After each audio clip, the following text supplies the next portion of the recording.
பிள்ளைகள் அனைவருக்கும் வணக்கம். நாங்கள் இன்றைக்கு தரம் 8 கணிதத்தில 25வது பாடலான எண்கோடும் தற்காட்டின் தளமும் பற்றி படிக்க இருக்கிறோம். எண்கோடும் தற்காட்டின் தளமும் இந்த பாடத்தில முதலாவதாக எண்கோடு பற்றி படிப்போம். அதனை தொடர்ந்து தற்காட்டின் தளம் பற்றி படிக்க இருக்கிறோம். அந்த வகையில எண்கோடு அப்படி என்றா என்ன? நாங்கள் ஏற்கனவே தரம் 6லையும் தரம் 7லையும் படிச்சிருக்கிறோம். எண்கோடு அப்படி என்றா என்ன? எண்களை வகை குறித்து காட்டுவதற்காக பயன்படுத்தப்படும் நேர்கோடு எண்கோடு எனப்படுகிறது. ஒரு எண்கோட்டில எண்களை நாங்கள் வகை குறித்து காட்ட முடியும். ஒரு எண்கோடு எவ்வாறு அமைப்போம்? எண்கோடு அமைக்கக்கூடிய எண்கோடு ஒன்றை வரையக்கூடிய முறையை இப்ப பார்ப்போம். எண்கோடு வரைகிறதுக்கு முதலாவதாக ஒரு நேர்கோடு ஒன்றை வரைவோம்.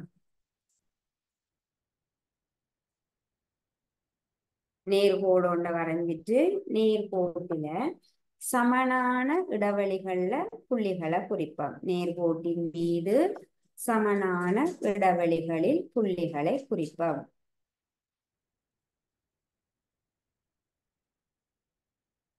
சமனான இடைவெளிகள்ல புள்ளிகளை குறிச்சிட்டோம். இனி குறிக்கப்பட்ட புள்ளிகள்ல நாங்கள் எண்களை குறிச்சு காட்ட போறோம். எண்களை குறிக்கும் பொழுதோ இதுல பூஜ்ஜியத்தை குறிச்சோம்னா பூஜ்ஜியத்துக்கு வலது பக்கமாக நேர் எண்கள் காணப்படும். பூஜ்ஜியத்துக்கு வலது பக்கமாக நேர் எண்களை குறிக்க வேணும். 1 2 3 4 பூஜ்ஜியத்துக்கு ஒரு எண்கோட்டில பூஜ்ஜியத்துக்கு வலது பக்கமாக எப்பவும் நேரெண்கள் இருக்கும். பூஜ்ஜியத்துக்கு இடது பக்கமாக மறை எண்களை குறிப்போம். மறை 1 மறை 2 மறை 3 மறை 4 எண்கோட்டில எண்களை குறிச்சிட்டு வலது பக்கத்துல ஒரு அம்புக்குறியை இடுவோம். ஒரு எண்கோட்டினுடைய அமைப்பானது காட்டப்பட்டிருக்குது. நேர்கோட்டின் மீது சமனான இடைவெளிகளில் புள்ளிகள் குறிக்கப்பட்டு குறிக்கப்பட்ட புள்ளிகளின் மீது எண்களானது குறித்து காட்டப்பட்டிருக்கிறது. பூஜ்ஜியத்தை ஒரு புள்ளியில குறிக்கும் பொழுது பூஜ்ஜியத்துக்கு வலது பக்கமாக நேர் எண்களை குறிப்போம். பூஜ்ஜியத்திற்கு இடது பக்கமாக மறை எண்களை குறிப்போம். எண்கோட்டில ஒரு எண்கோட்டில இடது பக்கம் இருந்து செல்ல செல்ல இடப்பக்கத்தில இருந்து வலப்பக்கமாக செல்ல செல்ல எண்களினுடைய பெருமானமானது அதிகரித்து கொண்டு செல்லும். பாருங்க, மறை 4 இடது பக்கம் இருக்கு, மறை 4க்கு வலது பக்கம் மறை 3 இருக்கு. மறை 4ல இருந்து மறை 3க்கு போகும் பொழுது என்ன நடக்கும்? இந்த எண்களினுடைய பெருமானம் கூடிக்கொண்டு வரும். மறை 4 விட மறை 3 பெரியது. மறை 3 விட மறை 2 பெரியதாக இருக்கும். மறை 2 விட மறை 1 பெரியதாக இருக்கும். மறை 1 விட 0 பெரியதாக இருக்கும். அடுத்தது எங்களுக்கு தெரியும், 1 விட 2 பெரியது, 2 விட 3 பெரியது, 3 விட 4 பெரியது. அப்போ ஒரு எண்கோட்டின் மீது எண்களை நாங்கள் குறிக்கும் பொழுது வலது கை பக்கம் உள்ள எண்ணானது இடது கை பக்கம் உள்ள எண்ணை காட்டிலும் பெரியதாக இருக்கும். 2 எண்களை நீங்கள் எடுத்து பார்க்கும்போது மறை 2 விட மறை 1 பெரியதாக இருக்கும். வலப்பக்கம் இருந்து இடப்பக்கம் இருந்து வலப்பக்கமாக செல்ல செல்ல எண்களினுடைய பெருமானம் அதிகரித்து கொண்டு செல்லும். இந்த எண்கோட்டில நாங்கள் வேற என்ன செய்யலாம்? எண்களை ஒப்பிட முடியும்.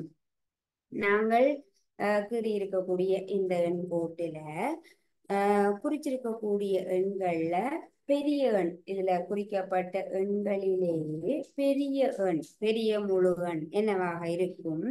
4ஆக இருக்கும். பெரிய எண் 4ஆக இருக்கும். இந்த எண்கோட்டில இருக்கக்கூடிய சிறிய எண் என்னவாக இருக்கும்?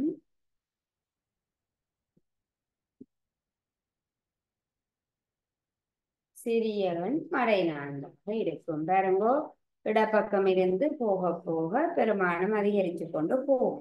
அப்ப இந்த எண்கோட்டிலேயே நாங்கள் வரைந்திருக்கிற இந்த எண்கோட்டில நாங்கள் குறித்திருக்கக்கூடிய இந்த எண்கள்ல இருக்கக்கூடிய மிகப்பெரிய எண் என்னவாக இருக்கும்?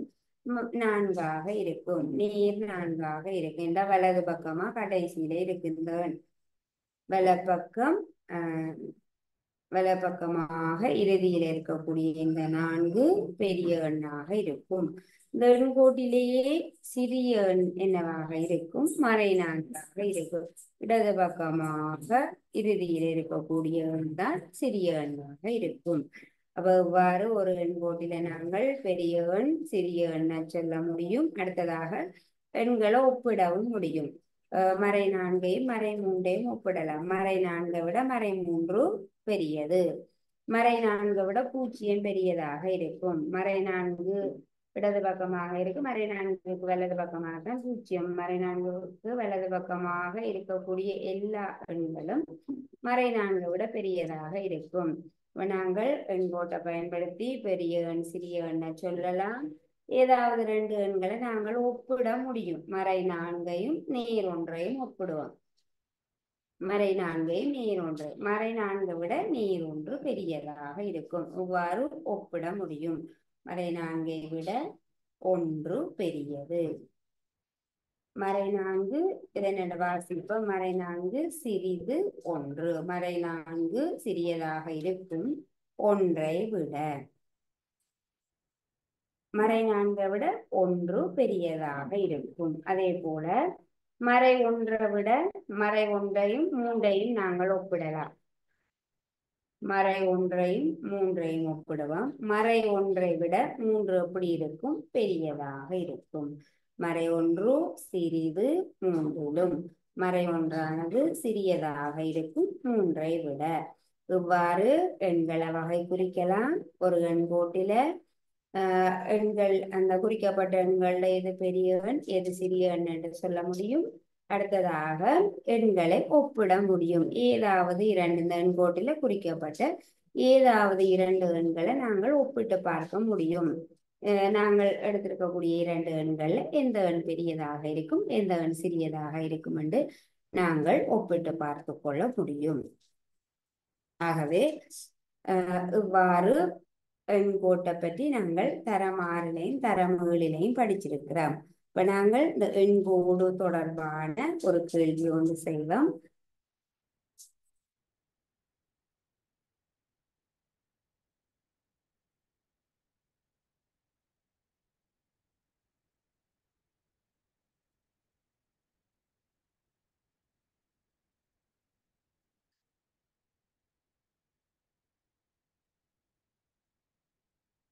கேள்வி: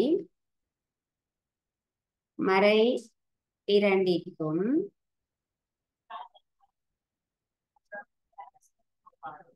மறை இரண்டிற்கும் நான்கிற்கும்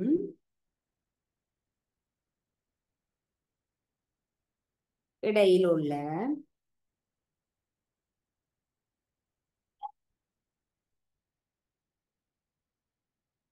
எல்லா நிறைவெண்களையும் எழுதுக.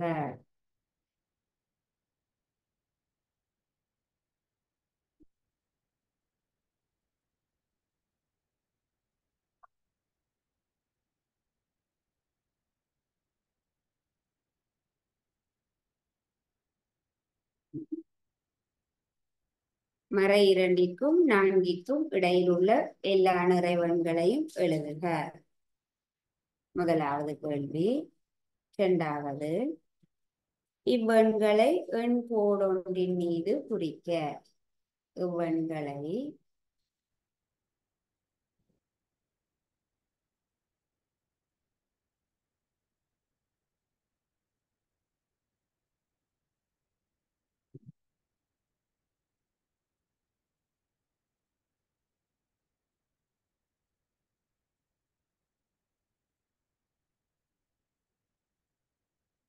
குறிக்க. மூன்றாவது,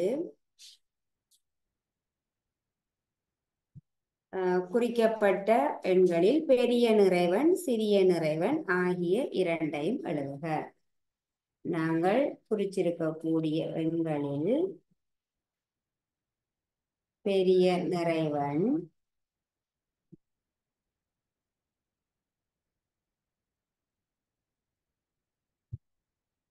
சிறிய நிறைவன் ஆகிய இரண்டையும் எழுதுக.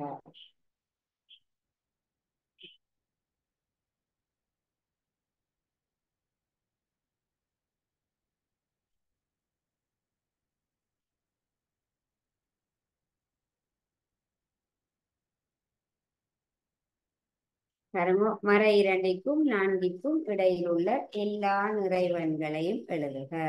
முதலாவது கேள்விக்கு விடை எழுதுவோம்.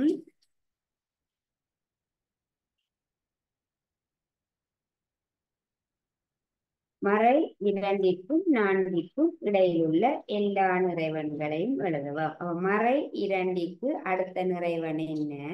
மறை இரண்டுக்கும் நான்குக்கும், மறை இரண்டில இருந்து 4 வரையான எண்களுள் எண்களுக்கு இடையில் இருக்கக்கூடிய எல்லா நிறைவன்களையும் எழுதுவோம். மறை இரண்டிற்கும் நான்குக்கும் இடையில உள்ள எல்லா நிறைவன்களையும் எழுதுவோம். மறை இரண்டிற்கு ஏறுவரிசையில போவோம். மறை இரண்டிற்கு அடுத்த நிறைவன் என்ன?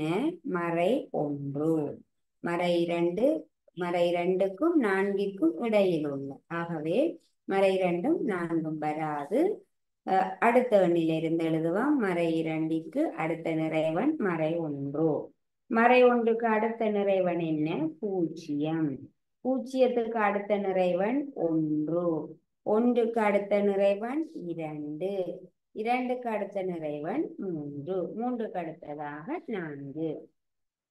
4 எழுதக்கூடாது, ஏனென்றால் மறை 2க்கும் 4க்கும் இடையில் உள்ள, மறை 2க்கு அடுத்த எண்ணிலிருந்து தொடங்குகிறோம், 4க்கும் முந்தின எண்ணோட நாங்கள் முடிக்கிறோம். ஆனால் நிறைவன்களை எழுதி காட்டியிருக்கிறோம். நாங்கள் வாசிக்கக்கூடிய, நாங்கள் பயன்படுத்தக்கூடிய முழு எண்களைத்தான் நாங்கள் நிறைவன்கள் என்று சொல்லுவோம். நிறைவன்கள்ல மறை நிறைவன்களும் இருக்கு, நேர் நிறைவன்களும் இருக்கு. எண்கோடு கீறினோம்டா தெரியும். 2வது கேள்வியாக இருக்கிறது எண்கோடு தான். எண்கோட்டுல கீறி பார்க்கும் பொழுது இன்னும் எங்களுக்கு விளங்கக்கூடியதாக இருக்கும். மறை 2க்கும் 4க்கும் இடையில உள்ள எல்லா நிறைவன்களையும் எழுதியிருக்கிறோம். மறை 1 0 1 2 3. அடுத்ததாக 2வது கேள்வி, இவ்வெண்களை எண்கோடு ஒன்றின் மீது குறிக்க. ஒரு எண்கோட கீறி இந்த எண்களை குறிச்சு காட்ட போறோம். எண்கோட கீறுவோம். எண்கோட கீறுவதற்காக முதலாவது நேர்கோடு ஒன்றை கீறுவோம். நேர்கோட்டுல சமனான இடைவெளிகள்ல புள்ளிகளை குறிப்போம்.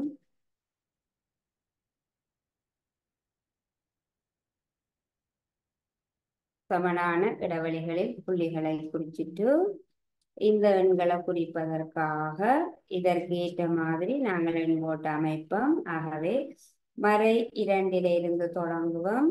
மறை 2க்கு அடுத்த எண் மறை 1 0 1 2 3 4. இன்னும் ஒரு புள்ளி குறிக்கப்பட்டிருக்குது, ஆகவே 5ஐயும் குறிப்போம்.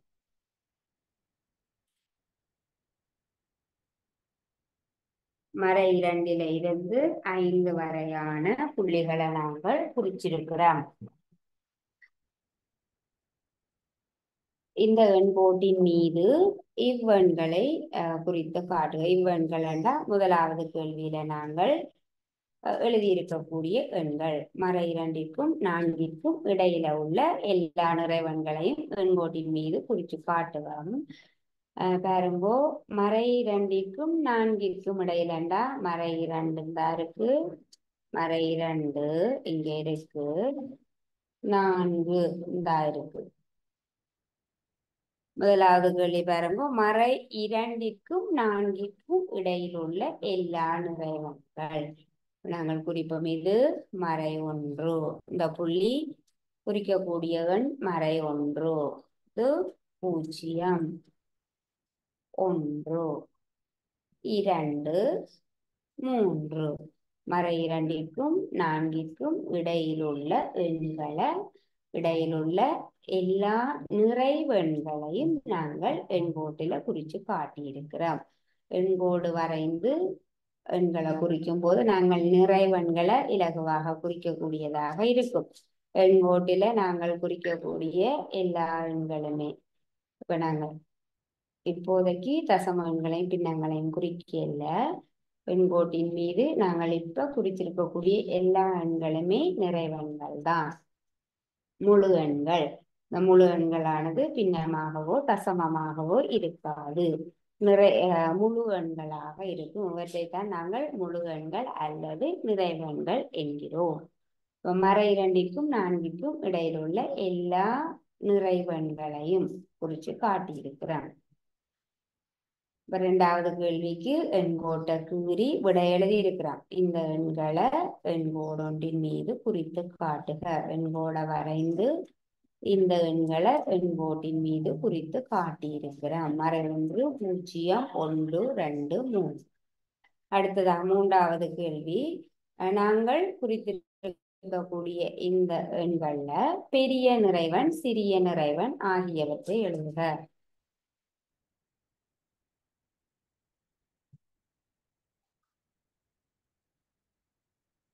நாங்கள் குறித்திருக்கக்கூடிய இந்த எண்களில் பெரிய நிறைவன் எது? குறிச்சிருக்கக்கூடிய எண்கள்ல மட்டும்தான். அப்ப குறிச்சிருக்கக்கூடிய எண்கள் இதுல இருந்து மறை 1லிருந்து 3 வரையான எண்கள். அப்ப இதுக்குள்ள இருக்கக்கூடிய பெரிய நிறைவன் எது? நீங்கள் இந்த எண்களை பார்க்கும்போது வலது பக்கமாக எங்க இறுதியாக வலது பக்கத்துல இறுதியில இருக்கக்கூடிய எண் தான் பெரிய நிறைவெண்ணாக இருக்கும். நாங்கள் குறிச்சிருக்கோம். இந்த இடப்பக்கத்துல இருந்து செல்ல செல்ல, இடப்பக்கம் இருந்து வலப்பக்கமாக செல்ல செல்ல எண்களினுடைய பெருமானமானது அதிகரித்து கொண்டு செல்லும். மறை 1 விட 0 பெரியதாக இருக்கும், 0 விட 1 பெரியதாக இருக்கும், 1 விட 2 பெரியதாக இருக்கும், 2 விட 3 பெரியதாக இருக்கும். வலது பக்கத்துல இறுதியாக நாங்கள் குறிச்சிருக்கக்கூடிய எண்கள்ல வலது பக்கத்துல இறுதியாக இருக்கக்கூடிய எண் தான் பெரிய நிறைவெண்ணாக இருக்கும். ஆகவே பெரிய நிறைவன் 3 ஆகும். பெரிய நிறைவன் 3 ஆகும். சிறிய நிறைவெண்ணையும் எழுத வேணும். இப்ப சிறிய நிறைவெண்ணா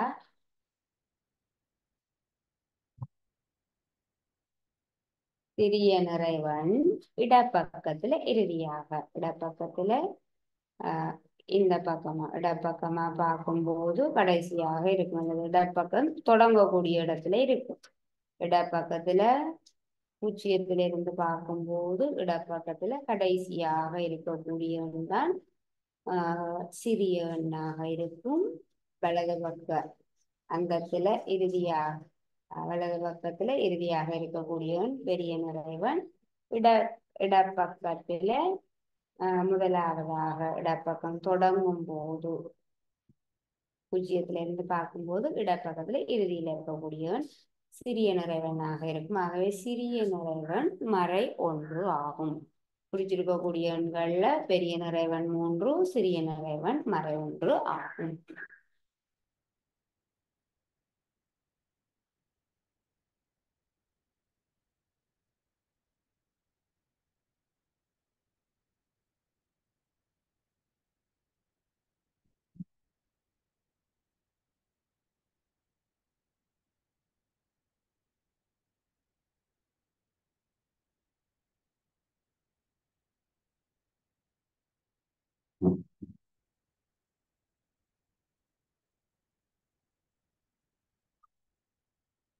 ஆகவே பிள்ளைகள், எண்கோட்டின் மீது நாங்கள் இந்த கேள்வியின் மூலமாக என்ன எங்களுக்கு விளங்கினது, எண்கோட்டின் மீது இருக்கக்கூடிய நிறைவெண்களை குறிக்க தெரியும்.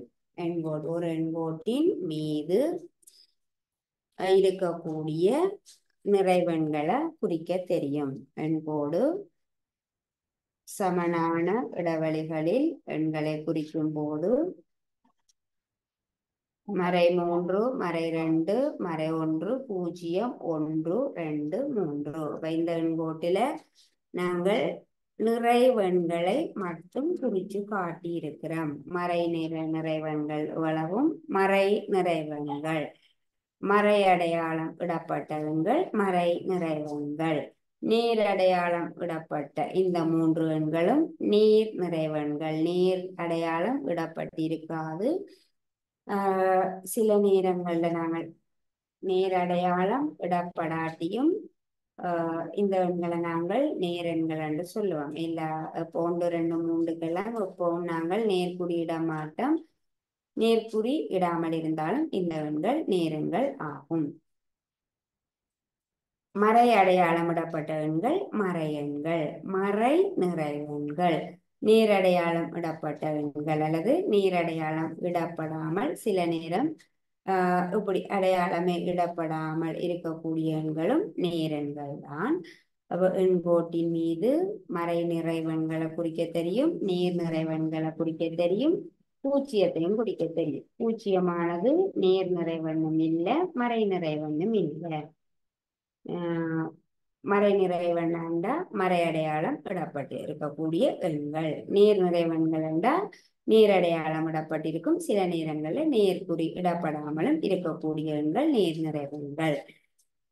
இனி நாங்கள் ஒரு எண்கோட்டின் மீது பின்னங்களையும் தசம எண்களையும் குறிக்கிறது எவ்வாறு என்று படிக்க போறோம். ஒரு எண்கோட்டின் மீது தசமங்களை எவ்வாறு குறிக்கிறது, பின்னங்களை எவ்வாறு குறிக்கிறது என்று பார்க்க போறோம். இதுவரை எங்களுக்கு முழு எண்களை மட்டும்தான் குறிக்க தெரியும்.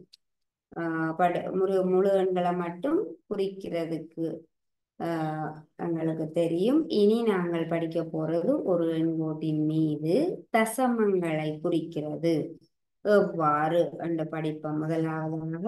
அடுத்ததாக பின்னங்களை எவ்வாறு குறிக்கிறது என்று இரண்டாவதாக படிப்போம். அப்ப பாருங்க, எண்கோட்டின் மீது பின்னங்களையும் தசமங்களையும் குறித்தல்.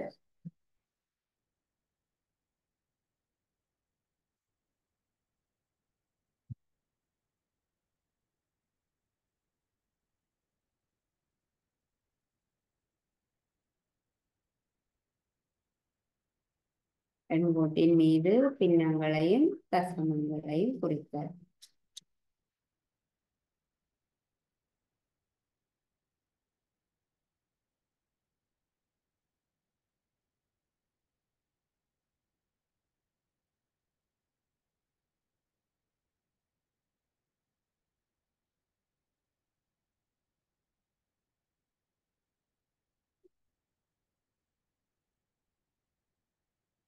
ஒரு எண்கோட்டின் மீது பின்னங்களையும் தசமங்களையும் குறிக்க போறோம்.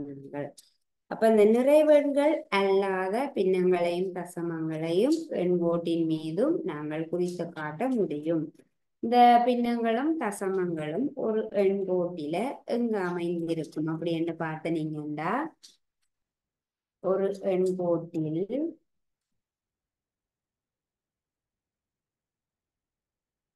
ஒரு எண்கோட்டின் மீது இப்ப இருக்கிற நாங்கள் குறிச்சிருக்கிறது நிறைவெண்களை மட்டும். இந்த பின்னங்களும் தசம எண்களும் எண்கோட்டில இங்க இருக்கும் என்று பார்த்தோம்னா, அடுத்தடுத்த இரு நிறைவெண்களுக்கு இடையில் அமையும். அடுத்து வரும் இரண்டு நிறைவெண்களுக்கு இடையில தான் இந்த பின்னங்களும் தசமங்களும் இருக்கும். பாருங்க, 2 2க்கு அடுத்த நிறைவன் 3. இந்த 2க்கும் 3க்கும் இடையில இருக்கக்கூடிய பின்னங்களையும் தசமங்களையும் நாங்கள் குறித்து காட்ட முடியும். பின்னங்களும் தசமங்களும் ஒரு எண்கோட்டின் மீது எங்க இருக்கும் என்று பார்த்தோம்னா, அடுத்தடுத்த இரு நிறைவெண்களுக்கு 2 முழு எண்களுக்கு இடையில பின்னங்களையும் தசமங்களையும் நாங்கள் குறித்து காட்ட முடியும். பின்னத்தை அல்லது தசம எண்ணை எண்கோட்டின் மீது குறிப்பதற்கு என்ன செய்ய வேணும்? எண்கோட்டின் மீது உள்ள ஒரு அலகை பொருத்தமானவாறு சம பிரிவுகளாக பிரித்து கொள்ள வேணும். தசம எண்ணை குறிக்கும் பொழுதோ அல்லது பின்னத்தை குறிக்கும் பொழுதோ எண்கோட்டின் மீதுள்ள ஒரு அலகண்டா அடுத்து வரும் இரண்டு நிறைவெண்களுக்கு இடையில உளவும் ஒரு அலகு. 2ல இருந்து 3 வரை ஒரு அலகு. பின்னங்களையோ தசமங்களையோ குறிப்பதற்கு இந்த ஒரு அலகு நாங்கள் பொருத்தமானவாறு சமனான பிரிவுகளாக பிரித்து கொள்ள வேண்டும், பிரித்து கொண்டு குறிக்க வேண்டும். உதாரணமாக எண்கோடு கீறி இருக்கிறோம். 1.5 குறிக்க வேணும். 1.5 அப்படி என்றால் தசம எண். 1.5 என்பது தசம எண். 1.5 இந்த எண்கோட்டில குறிக்க வேணுமெண்டா எங்க குறிப்போம்? 1க்கும் 2க்கும் இடையில குறிக்க வேண்டும். 1.5. 1.5 என்றா என்ன? 1/2. 1/2 ஆனது எங்கு அமைந்திருக்கும்? 1க்கும் 2க்கும் இடையில தான் இருக்கும். 1/2 என்றா 1க்கும் 2க்கும் இடையில உள்ள தசம எண் தான் 1.5. 1ம் அரைவாசியும். அப்ப ஆகவே 1.5 நாங்கள் எங்க குறிக்க வேணும்? 1க்கும் 2க்கும் இடையில குறிக்க வேணும். 1/2 என்ற எங்க இருக்கும்? 1க்கும் 2க்கும் இடையில சரி அரைவாசியில இருக்கும். 1க்கும் 2க்கும் இடையில இந்த இடத்துல இருக்கும் 1.5. அதே போல 3.5 அங்க இருக்கும் 3/2. 3க்கும் 4க்கும் இடையில 3க்கும் 4க்கும் இடையில சரி அரைவாசியில 3.5 இருக்கும். 3/2 இருக்கும். அப்ப எண்கோட்டின் மீது தசமங்களை நாங்கள் குறிக்கிறோம். தசமங்களை குறிக்கும் பொழுது இந்த தசம எண்களானது எங்க இருக்குது? எங்க அமையுது? அடுத்துள்ள 2 நிறைவெண்களுக்கு இடையில் இருக்குது. அடுத்துள்ள 2 நிறைவெண்களுக்கு இடையில் நாங்கள் இந்த தசம எண்களை குறித்து காட்டுகிறோம். இதே போல பின்னங்களையும் நாங்கள் குறித்து காட்ட வேணும். அப்ப தசமங்களை குறிக்கிறத இப்பதான் நாங்கள் தசமங்களை எவ்வாறு குறிக்கிறது என்பதை இப்பதான் தொடங்கி இருக்கிறோம். இன்றைக்கு தரமிட்டு மாணவர்களுக்கான MCQ எக்ஸாம் இப்போது நடக்கும். நாங்கள் இப்போது இதை தொடர்ந்து தரமிட்டு மாணவர்களுக்கான கணித பாடத்துல MCQ எக்ஸாம் நடக்க இருப்பதால் நாங்கள் இதோட வகுப்பை நிறைவு செய்து கொண்டு அந்த MCQ எக்ஸாமுக்காக தயாராகுவோம். நான் போர்ட்ல கேள்வி எழுத நீங்கள் அதற்கான விடைகளை பேப்பர்ல எழுதி கொடுக்க முடியும். இதோட நாங்கள் வகுப்பை நிறைவு செய்து கொண்டு MCQ பரீட்சைக்காக எங்களை தயார்படுத்துவோம். தொடர்ந்து அடுத்த வகுப்புல இந்த பாடத்தினுடைய தொடர்ச்சியை பார்க்கலாம்.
கேள்வி எண் 1.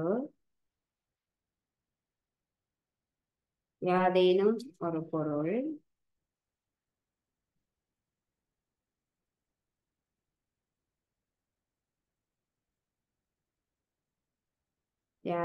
ஒரு பொருள் வெளியில் பிடிக்கும் இடத்தின் அளவு.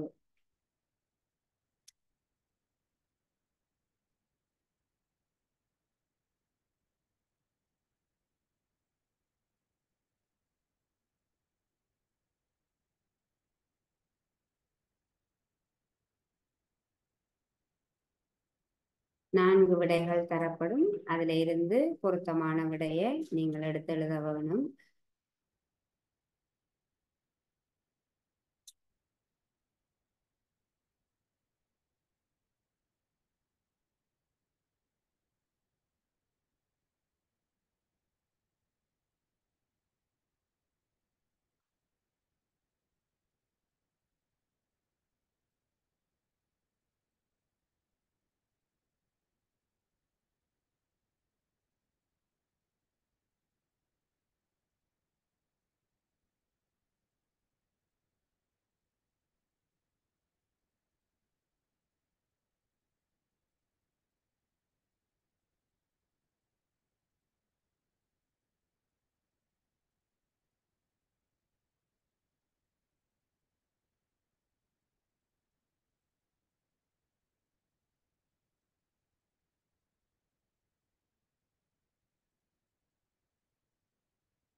ஆகவே பிள்ளைகள் 10 கேள்விகள் உங்களுக்கு தரப்பட்டிருக்குது.